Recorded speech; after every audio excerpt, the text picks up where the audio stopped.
Money bag পাওয়ার লোভে এক মেয়ে রাজি হয় এক বৃদ্ধ লোকের সঙ্গে সিনেমা হলে দেখা করতে। সবকিছু স্বাভাবিকভাবেই চলছিল। বৃদ্ধ লোকটি যখন মেয়েটির কাছে ঘনিষ্ঠ হওয়ার চেষ্টা করে তখন তার অজান্তেই মানিব্যাগ মাটিতে পড়ে যায়। সুযোগ বুঝে মেয়েটি বলে সে বাথরুমে যাচ্ছে আর চুপি চুপি মানিব্যাগটা নিয়ে নেয়। হল থেকে বের হয়ে টাকা গুনতে গুনতে সে বুঝতেই পারেনি বিপদ সামনে দাঁড়িয়ে আছে। এদিকে মানিব্যাগ হারিয়ে বৃদ্ধ লোকটি তার পিছু নেয়। শুরু হয় দৌড়। মেয়েটি সামনে আর পেছনে রাগে ফুঁসতে থাকা বৃদ্ধ।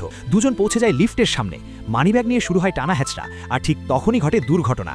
মেয়েটি পড়ে যায় নিচে, অজ্ঞান হয়ে যায়। তাকে দ্রুত হাসপাতালে নেওয়া হয় আর ঘটনাটি পৌঁছে যায় আদালতে। বৃদ্ধ লোকটি নিজেকে নির্দোষ প্রমাণ করতে বলে মেয়েটিই নাকি চুরি করেছে, সে শুধু আটকাতে গিয়েছিল। কিন্তু বিচারক তার কথা সহজে বিশ্বাস করেননি। মেয়েটি সুস্থ হয়ে আদালতে এলে সেও সত্য গোপন করার চেষ্টা করে, কিন্তু একটা ভুল তার সব ফাঁস করে দেয়। সে নিজেই বলে ফেলে মানিব্যাগে কয়েক হাজার টাকা ছিল, যা সে জানার কথা নয় যদি সে চুরি না করে থাকে। শেষে চাপে পড়ে বৃদ্ধ লোকটি স্বীকার করে তারা আসলে ডেটিং অ্যাপে পরিচিত হয়েছিল, টাকার বিনিময়ে দেখা করার চুক্তি ছিল।